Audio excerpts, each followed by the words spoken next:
இணைறது கொடுத்து அவரு கேட்டப்போ நீங்க இணைறீங்களான்னு கேட்டப்போ அதுக்கு மறுப்பும் தெரிவிக்கல. இல்லைங்க, மறுப்பு தெரியுது, ஆமான்னு சொல்லல. இல்ல நீங்க ஊடகத்துல உங்களுடைய பார்வை ஒன்று, நீங்க கேட்கிற கேள்வி நான் தப்பா சொல்லல. பட் எனக்கும் அவருக்குமான அந்த உறவு நட்பு என்பது கிட்டத்தட்ட 40 ஆண்டுகளாக உள்ளது. இன்னும் சொல்ல போனா 99 அம்மா அவர்கள் என்னை முதல் முறையாக பாராளுமன்ற வேட்பாளராக நிறுத்திய பொழுது என்னை கோபிச்செட்டிப்பாளையத்தில் வேட்பாளராக நிறுத்த வேண்டும் என்று அம்மாவிடமே வந்து அவர் சொன்னார். ஏன்னா நாங்களாம் அந்த 87களில் கட்சியெல்லாம் தாண்டி அண்ணன் தம்பிகளாக நாங்கள் பழகியவர்கள். அவர் போல இந்த அம்மாவுக்கு ரொம்பவும் பிடித்த சில தலைவர்கள் இருக்கிறார்கள், சில பேர் இன்றைக்கு இல்லை, மறைந்து விட்டார்கள். அவர்கள் எல்லாம் அப்பொழுது நான் அம்மாவுடைய ஒரு நிழலாக இருந்த சமயத்துல அவர்களோட நெருங்கி பழகின்ற வாய்ப்பு இருந்துச்சு அந்த காலகட்டத்தில். அதனாலதான் சொல்றேன், நான் அரசியலாக பேசவில்லை. அண்ணன் செங்கோட்டையன் அவர்கள் மிக வருத்தமாக, நேற்று கூட நான் தொலைக்காட்சியில பார்த்தாங்க, மிகவும் வருத்தத்துடன் அவர் சொல்லியிருந்தார்.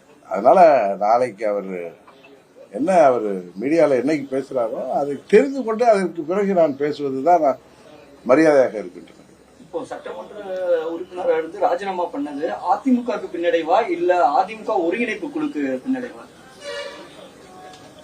யாருக்கு பின்னடைவு என்பது உங்களுக்கும் தெரியும், தமிழ்நாட்டில் உள்ள அத்தனை அரசியல் கட்சிகளுக்கும் தெரியும், தலைவர்களுக்கும் தெரியும், தமிழ்நாட்டு மக்களுக்கும் தெரியும்.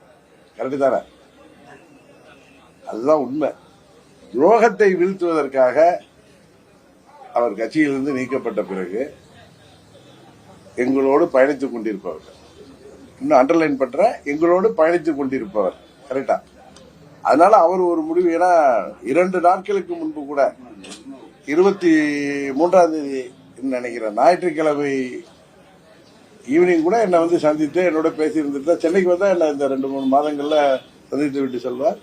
என்னோட அரை மணி நேரம் பேசி இருந்துட்டு அவர் நீக்கப்பட்டதுல மிகவும் ஒரு மன வருத்தத்தில் இருந்தார். 2026 சட்டமன்ற தேர்தலில் அமமுக தலைமையில கூட்டணி முடியுமா இல்ல அமமுக கூட்டணி முடியுமா? கொஞ்சம் பொறுமையா இருங்களேன். நான் உங்களுக்கு முன்ன சொன்ன ஊடகத்துல இப்ப சொல்றேன், இப்ப வந்து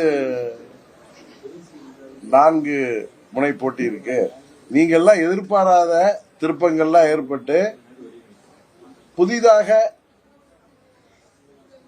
கூட்டணி அமைவதற்கு வாய்ப்பு இருக்குன்னு சொல்லியிருக்கேன். அதை நோக்கி சில நகர்வுகள் நடந்து கொண்டிருக்கிறது என்பது எனக்கு தெரியும். அதனால கொஞ்சம் வெயிட் பண்ணுங்க.